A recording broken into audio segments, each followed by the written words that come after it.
आज ये ट्रेड से संबंधित वीडियो में ट्रांसफार्मर की ये दूसरी वीडियो है।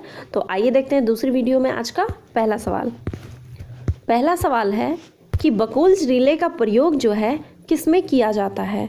आपके ऑप्शन 4 ऑप्शन दे रखे हैं, तो इन चारों में से हमारा आंसर हो जाएगा ऑप्शन नंबर सी, तेल शीतली ट्रांसफार्मर में। बकोल्स रिले का प्रयोग जो है तेल शीतली ट्रांसफार्मर में किया जाता है। बकोल्स रिले जो है मुख्यतः एक सुरक्षा युक्ति है, जो कि ट्रांसफार्मर में अगर कोई किसी भी तरह का आंतरिक दोष पैदा होता है तो उस स्थिति में अलार्म बेल बजाकर वह सूचित करता है। ओके, नेक्स्ट क्वेश्चन है कि ट्रांसफार्मर परिवर्तित करता है किसे, आवृत्ति को, धारा को, वोल्टेज को, या धारा एवं वोल्टेज दोनों को। तो आंसर होता है हमारा ऑप्शन नंबर डी, ट्रांसफार्मर जो है धारा और वोल्टेज परिवर्तित करता है।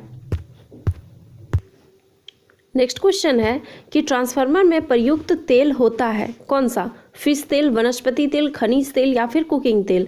तो आंसर हो जाता है इसका ऑप्शन नंबर सी, खनिज तेल। ट्रांसफार्मर में खनिज तेल का प्रयोग करते हैं और इसे हम लोग ट्रांसफार्मर तेल भी कहते हैं। यह जो है पेट्रोलियम के शोधन से प्राप्त किया जाता है और यह जो तेल होता है यह ज्वलनशील नहीं होता है और ना ही यह जो है इजी वे में वाष्पित होता है, इसीलिए इसका प्रयोग हम ट्रांसफार्मर में प्रयुक्त तेल के रूप में प्रयुक्त करते हैं इसे।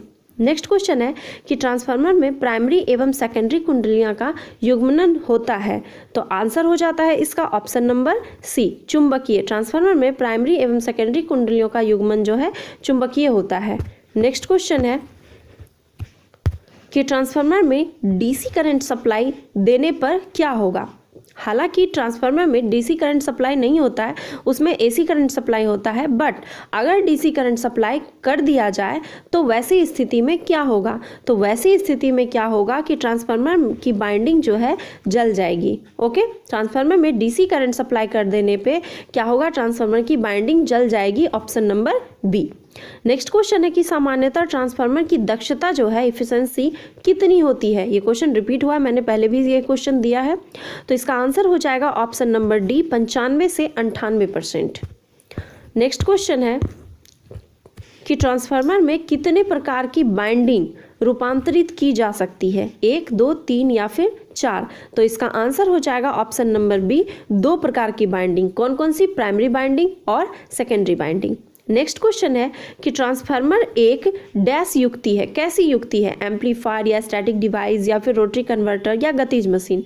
तो इसका आंसर हो जाएगा स्टैटिक डिवाइस। ट्रांसफार्मर जो है एक स्थैतिक युक्ति है, जो कि यह एक जगह लगा हुआ होता है। नेक्स्ट क्वेश्चन है कि किसी ट्रांसफार्मर की प्रत्येक कुंडली यानी कि वाइंडिंग में उत्पन्न विद्युत वाहक बल डिपेंड करता है, किस पर डिपेंड करता है।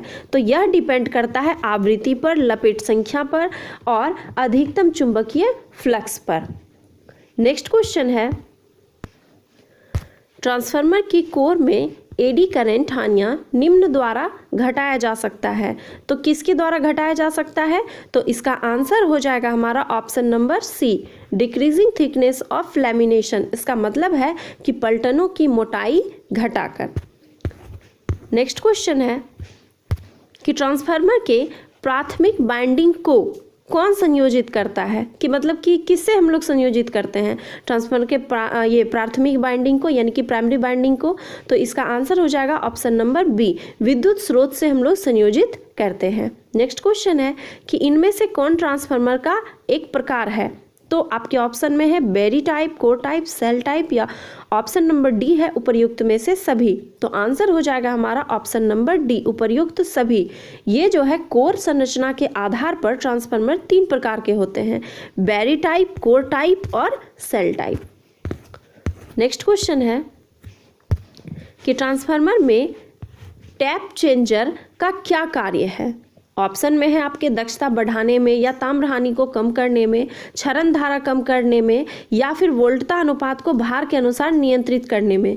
तो इसका आंसर हो जाएगा ऑप्शन नंबर डी, ट्रांसफार्मर में टेप चेंजर का काम होता है वोल्टता अनुपात को भार के अनुसार नियंत्रित करना। नेक्स्ट क्वेश्चन है कि ट्रांसफार्मर में भंवर धारा यानी कि एडी करंट क्षतियां निम्न होती है। तो निम्न होती है कौन सी, तो कोर में। ओके, ट्रांसफार्मर में भंवर धारा क्षतियां जो है कहाँ होती है, तो कोर में होती है। नेक्स्ट क्वेश्चन है कि सेल प्रकार के ट्रांसफार्मर की तुलना में कोर प्रकार के ट्रांसफार्मर की क्षमता होती है क्या?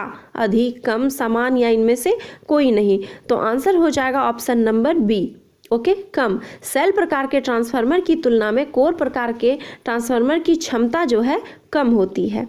नेक्स्ट क्वेश्चन है कि सेल टाइप के छोटे प्रकार के ट्रांसफार्मर कोर प्रायः इनमें प्रयोग होता है। आपके ऑप्शन में दे रखे हैं 4 ऑप्शन, जो कि आपको एक सिंबल दिखाया गया है कि किस प्रकार के यूज़ किए जाते हैं। तो इसके लिए मैंने यहाँ पे आपको फिगर दे दिया है ताकि फिगर देख के आपको याद रह सके। तो इसका आंसर हो जाएगा ऑप्शन नंबर ए। ई और आई के शेप में रहता है ये, जैसा कि आप फिगर में भी देख सकते हैं, यहाँ पे ई और आई के शेप में है।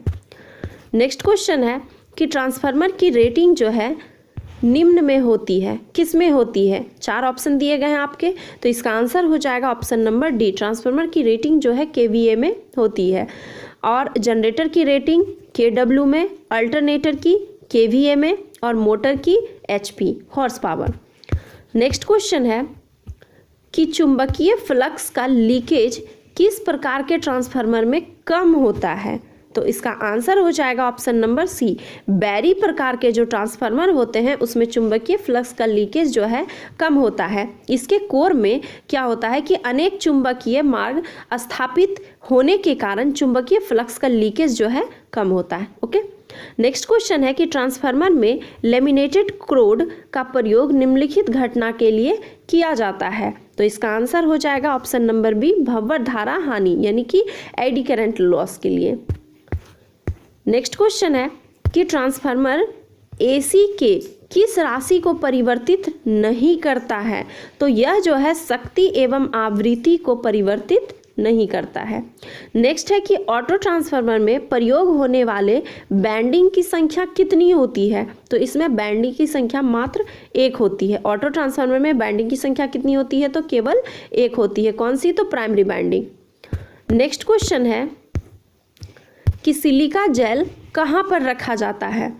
सिलिका जेल की बात आई है तो मैं कुछ और भी बताना चाहूँगी। इसके पहले की जो वीडियो मैंने दे रखी थी जिसमें कि शायद 24 और 25 नंबर क्वेश्चन थे उसमें, जिसका आंसर कि मैंने भूल बस गलती हो गया उसमें। तो सिलिका जेल के बारे में जान लीजिए कि उसमें एक क्वेश्चन था कि शुष्क सिलिका जेल का रंग कैसा होता है? तो शुष्क सिलिका जेल का रंग होता है ब्लू यानी कि नीला, और जब जैसे ही वह नमी सोखता है तो उसका कलर हो जाता है सफ़ेद या फिर हल्के गुलाबी कलर का। ओके, तो इसमें आपसे पूछा गया है कि सिलिका जेल को कहाँ पे रखा जाता है? तो उसे रखा जाता है ब्रीदर में, option number D. Next question है कि एम्पलीफायर की तुलना में ट्रांसफार्मर, आपके 4 ऑप्शन दिए गए हैं, तो आंसर होता है हमारा आउटपुट शक्ति नहीं बढ़ा सकता। एम्पलीफायर की तुलना में ट्रांसफार्मर जो है आउटपुट शक्ति नहीं बढ़ा सकता, option number C. Next question है कि एसी की आवृत्ति बढ़ाने से क्या होता है? तो दोनों का मान बढ़ता है। दोनों का मान बढ़ता है का मतलब है कि एडी करंट या हिस्टेरेसिस दोनों की क्षति का मान बढ़ता है। नेक्स्ट क्वेश्चन है कि जब प्राथमिक और माध्यमिक वोल्टेज एक ही वाइंडिंग से प्राप्त हो रहे हैं तो उस ट्रांसफार्मर को क्या कहेंगे? तो इसका आंसर हो जाएगा इसमें ऑटो ट्रांसफार्मर, कि जब प्राथमिक और माध्यमिक वोल्टेज एक ही वाइंडिंग से प्राप्त हो तो उसे हम लोग कहेंगे ऑटो ट्रांसफार्मर। नेक्स्ट क्वेश्चन है कि यदि 3 फेज डेल्टा ट्रांसफार्मर की एक फेज कुंडलन जल जाए यानी कि ओपन सर्किट हो जाए तो वह प्रदान करेगी, तो क्या प्रदान करेगी? तो वह 58% पावर प्रदान करेगी। ओके, नेक्स्ट क्वेश्चन है कि ऑयल ब्लास्ट कूलिंग किस ऑयल क्षमता के ट्रांसफार्मर के लिए प्रयोग किया जाता है? तो आपके 4 ऑप्शन दिए गए हैं इसमें, तो इसमें आंसर हो जाएगा आपका option number C, greater than 500 kVA यानी कि 500 kVA से ज़्यादा। ओके, तो इसमें क्या है कि इस शीतलन विधि का उपयोग जो है 500 kVA से अधिक क्षमता के लिए किया जाता है। नेक्स्ट क्वेश्चन है कि किसी ट्रांसफार्मर में अधिक दक्षता के लिए शर्त, उसकी शर्तें क्या है अधिक दक्षता के लिए? तो इसका आंसर हो जाएगा, इसमें 4 ऑप्शन दिए गए, तो इसमें आपका आंसर हो जाएगा, मैंने ए बी नहीं लिखा है, सॉरी। तो इसमें आंसर हो जाएगा option number B, copper loss equal to iron loss. किसी ट्रांसफार्मर की अधिक दक्षता के लिए शर्तें क्या होनी चाहिए? Copper loss equal to iron loss. तो ये थी आज की वीडियो। नेक्स्ट टॉपिक हमारा ये रहेगा प्रदीप्ति, ओके, इल्यूमिनेशन। तो आज की वीडियो मैं यहीं पे एंड करती हूँ। आज का वीडियो आप सबों को कैसा लगा ये मुझे कमेंट बॉक्स में ज़रूर बताइए, और इसी तरह की और भी वीडियो देखने के लिए मेरे चैनल को प्लीज़ लाइक करें, सब्सक्राइब करें, एंड बहुत ज़्यादा जितना ज़्यादा हो सके इसे शेयर भी करें ताकि और भी स्टूडेंट को इससे बेनिफिट पहुँच जाए। ओके, धन्यवाद।